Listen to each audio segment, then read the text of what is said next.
பணம் அனுப்பிச்சா கண்டிப்பாக பார்சல் வருமா அப்படின்னு நிறைய பேர் கேட்டிருக்கீங்க. இது லாஸ்ட்டாக வந்த ஆர்டரு. இது எல்லாமே நான் வந்து இப்போ பேக் பண்ணணும். இன்னும் நிறைய பேர் மெசேஜ் பண்ணிட்டு தான் இருக்கீங்க. இது எல்லாத்துக்குமே நான் ரிப்ளை பண்ணணும். ஆனால் கொஞ்சம் டைம் ஆகும். ஏன்னா நான் பார்சல் பண்ணிவிட்டு மெசேஜும் பண்ணுறதுனால கொஞ்சம் லேட் ஆகும். கொஞ்சம் லேட் ஆனாலும் நான் மெசேஜுக்கும் ரிப்ளை பண்ணிவிடுவேன். அதே மாதிரி பணம் கொடுத்தவங்களுக்கும் பார்சல் வீடு தேடி வந்துடும். இந்த நெக் டிசைன் ஸ்கேல் வந்து நிறைய இப்போ சேல் ஆகிட்டு இருக்கு. ஆன்லைன்லேயுமே இப்போ அவுட் ஆஃப் ஸ்டாக் வந்துடுச்சு. இன்னொரு விஷயம் சொல்லணும்னா, நிறைய பேர் வந்து எனக்கு கால் பண்ணிக்கிட்டே இருக்கீங்க. ஆனால் இது வரைக்கும் நான் எந்த காலையுமே அட்டன் பண்ணதில்லை. ஏன்னா எனக்கு மெசேஜ் பண்ணுறதுக்கு தான் நேரம் கரெக்டாக இருக்குது. அப்படி இல்லைனா ஸ்டூடெண்ட்ஸ் கிட்ட ஃபோன் பேசுறதுக்கு கரெக்டாக இருக்கும். அது போக நான் வந்து இந்த மாதிரி பார்சலும் பண்ணணும். தினம் ஒரு வீடியோ எடுக்கிறதுக்காக நம்ம ப்ளவுஸ் டிப்ஸு இல்லை டைலரிங் டிப்ஸு இதெல்லாம் எடுக்கிறோம் இல்லையா, அதுக்கு வீடியோ எடுக்கிறதுக்கு எனக்கு கரெக்டாக இருக்கும்.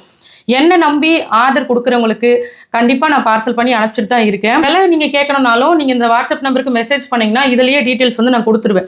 அதில் உங்களுக்கு என்ன பொருள் தேவைப்படுதோ நீங்கள் வந்து அதை ஆர்டர் பண்ணி ப்ளேஸ் பண்ணிக்கலாம். அதே மாதிரி எனக்கு இந்த பொருள் வேணும் அப்படின்னு நீங்கள் ஆர்டர் கொடுத்துட்டிங்கன்னா உங்களுக்கு 5 நாளுக்குள்ளே உங்களுடைய பொருள் உங்கள் வீடு தேடி வந்துடும். அதே மாதிரி உங்களுடைய கொரியர் வர்றதுக்கு 1-2 நாள் லேட் ஆச்சுனாலுமே நம்ம கொரியர் ஆஃபீஸில் விசாரித்து உங்ககிட்ட அந்த பார்சலை கொண்டு வந்து சேர்த்துருவோம். அந்த பார்சல் எங்கே இருக்குது அப்படிங்கிறத நம்ம ஃபாலோ பண்ணிட்டு தான் இருப்போம். சரிங்களா?